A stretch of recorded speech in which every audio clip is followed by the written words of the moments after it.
Pour les 30 ans de patrimoine mondial, le Pont du Gard va fêter l'événement avec un programme riche et varié. Avec les rendez-vous culturels, on retrouvera les lives du pont avec entre autres Master Fader, mais aussi le spectacle de la résidence de la compagnie Max et Maurice pour la création des grands fourneaux. Les images emblématiques des événements sont dans le portfolio en début de reportage, mais vous verrez également les temps forts de la conférence de presse.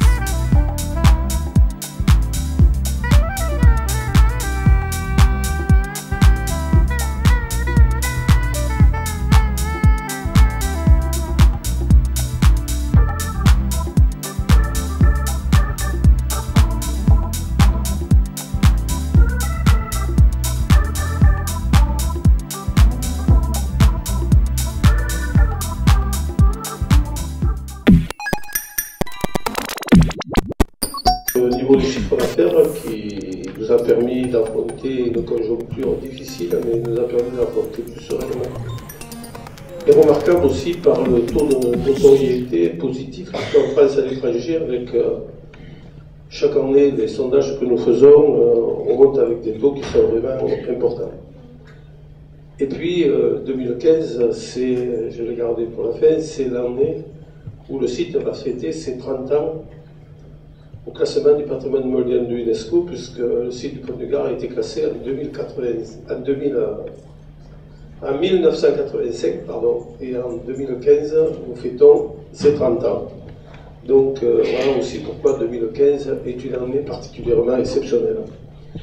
Pour tout ce travail réalisé, je veux adresser mes félicitations à mon directeur, M. Pawlotowski, et à tous les membres du personnel qui se dépensent sans compter toute l'année pour recevoir au mieux tous nos visiteurs. Et je crois que le résultat, c'est aussi le fruit de ce travail de fourmi qu'ils font tout au long de l'année, depuis des années, pour accueillir avec le sourire et dans les meilleures conditions possibles nos visiteurs. Je remercie Bruno Tour qui est là pour la DRAC, parce que je sais qu'il avait une autre préoccupation majeure. Chacun sait la réforme territoriale qui est en cours, et quelques-uns parmi les fonctionnaires ont quelques préoccupations majeures aussi, mais il est là, et à ce titre il représente l'État, et c'est très bien. Je vous remercie et vous en félicite, parce que la présence de l'État au moment où toute l'année a été labellisée par le ministère de la Culture et la ministre de la Culture, puisque nous sommes sous le haut patronage toute l'année, la présence de l'État aujourd'hui est très significative. Donc merci beaucoup. C'est une programmation qui est porteuse de sens, et c'est aussi une programmation qui s'inscrit dans son époque, au niveau des artistes et des créations. Donc cette programmation, on peut la qualifier, c'est ce qui traduit tout ce qui a été dit, du local à l'universel, finalement, de l'universel au local. Et vous verrez qu'on a souhaité cette programmation s'enchevêtre des actions qui sont à la fois portées par des acteurs internationaux, nationaux, et puis des acteurs du territoire, sans hiérarchie aucune. Finalement, tout cela participe à la force de la programmation 2015. Il y a eu une ouverture à cette programmation, on en a déjà parlé, la Nuit des Lucioles, qui a connu un gros succès. Il y aura forcément une clôture. Ça sera au mois de décembre, puisque l'aqueduc de Nîmes a été inscrit en décembre 85. J'en dirai pas plus, puisque ça sera dévoilé ultérieurement, mais retenez déjà cette date. J'espère que la clôture sera aussi belle que l'ouverture. En tous les cas, elle sera aussi populaire. Donc dans la programmation, année exceptionnelle, finalement, programmation exceptionnelle, nous avons aussi essayé, au niveau des artistes, et on en parlera au fur et à mesure du déroulé, on accueille plusieurs résidences d'artistes cette année, donc le cirque, c'est pas la première fois, c'est un lieu de résidence de cirque pour le pôle cirque d'Alès, Guy Périllon en parlera. On aura une résidence au niveau du théâtre, nous aurons une résidence au niveau du théâtre de rue, et aussi une résidence au niveau de la musique, et on en parlera un peu plus tard. Donc dans les rendez-vous, je vais commencer par les rendez-vous un peu spécifiques à l'année, c'est ce qu'on a appelé les rendez-vous du patrimoine mondial. Ces rendez-vous, ils vont s'étaler toute l'année, il y en aura un par mois, il y en aura à peu près 7 sur l'année. Donc l'idée, c'était d'aborder les thématiques du patrimoine mondial de manière aussi festive. On n'est pas là pour s'angoisser toute l'année, il faut aussi avoir des moments de plaisir partagés, être dans la convivialité. Et alors le premier rendez-vous, il est après-demain, donc il est très près de nous. C'est un rendez-vous qu'on a appelé le patrimoine dans tous ses états, pour commencer, voilà. Et l'idée, c'était de montrer un peu la traduction, enfin l'utilisation du patrimoine dans le cinéma, voilà.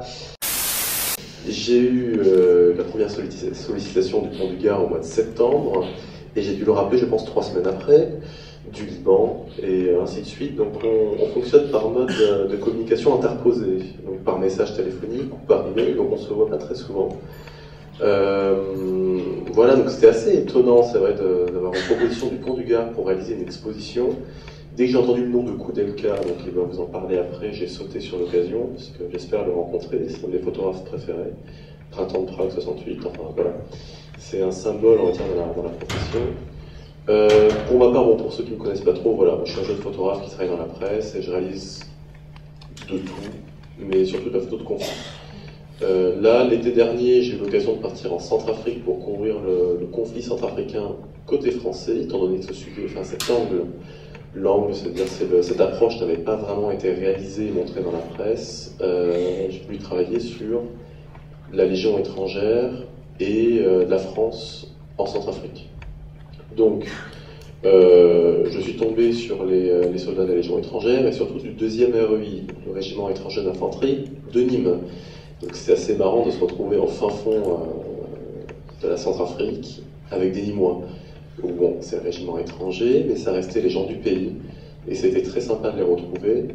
Et voilà, je me suis dit que ça pourrait être une idée intéressante d'allier les deux, c'est-à-dire d'allier l'histoire que nous rappelle le Pont du Gard, cette histoire qu'on peut avoir, cette culture et ce rappel au monde romain, et ensuite la Légion étrangère, qui pour moi aussi est en quelque sorte un chapitre, une colonne qui est dans cette région. On ne les voit pas beaucoup, on entend beaucoup parler, on ne sait pas vraiment qui ils sont.